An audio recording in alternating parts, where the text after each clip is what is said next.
Merci. Merci. Merci. Aujourd'hui, notre émission sera vraiment spéciale. On parlera d'une maladie qui est vraiment inconnue à la population. Nous allons parler aujourd'hui de la maladie de l'alkinésie. Oh! Mais c'est quoi l'alkinésie?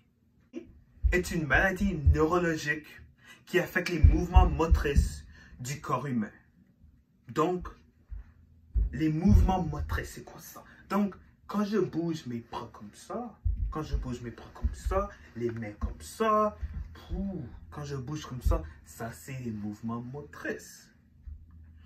C'est alors la perte ou le ralentissement du mouvement volontaire dans le corps. Elle est aussi connue comme une des symptômes directs du Parkinson. Wow! Ça, c'est beaucoup à prendre. L'alkinésie est une des symptômes du Parkinson. Ça ralentit les mouvements volontaires. Même, ça arrête.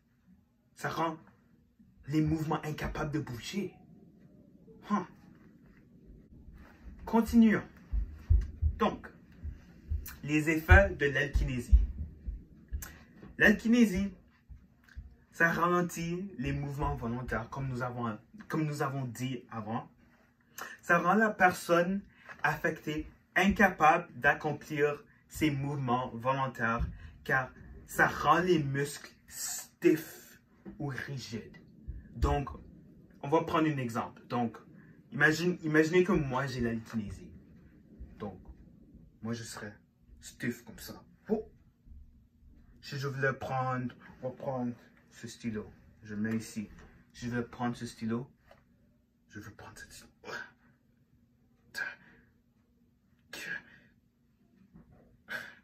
Ça, ce serait un exemple de l'alkinésie. Être incapable de faire les mouvements volontaires ou d'être ralenti de faire les mouvements volontaires. Continuons. En neurologie, l'alkinésie peut être causée par la destruction progressive des neurones du cerveau ou la manque de dopamine. Donc, ce que les docteurs, comme moi,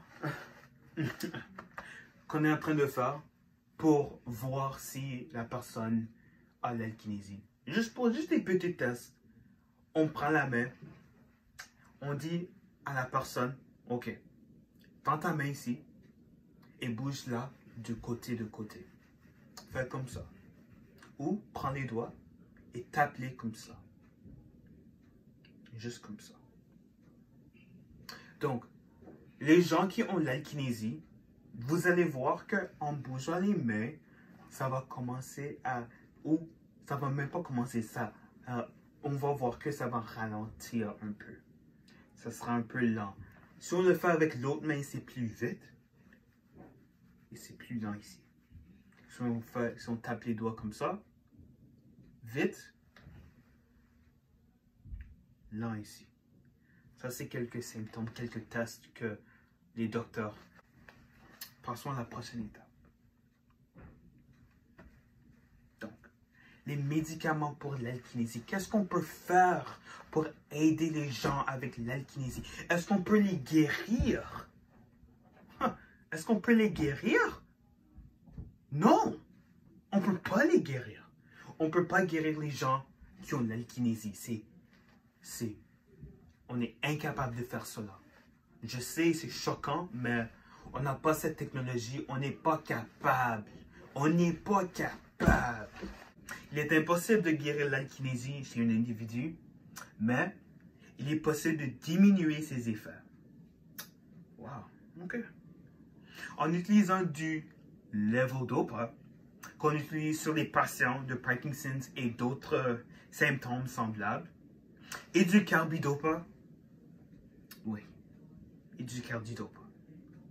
Le levodopa est un médicament dans la classe des anti-Parkinson's. Okay? Ça aide avec les gens qui ont le Parkinson's. Ce que le levodopa fait dans les gens qui ont l'alkylésie, le levodopa est converti en dopamine dans l'encéphale. Le carbidopa fonctionne pour nuire au levodopa d'être décomposé avant qu'il arrive à l'encéphale. Quand le levodopa est arrivé à l'encéphale, elle passe la barrière hémato-encéphalique, puis elle est captée par les neurones dopaminergiques et transformée en dopamine. Ceci est possible seulement s'il y a suffisamment de neurones dopaminergiques nigrostriés pour assurer la synthèse. Wow!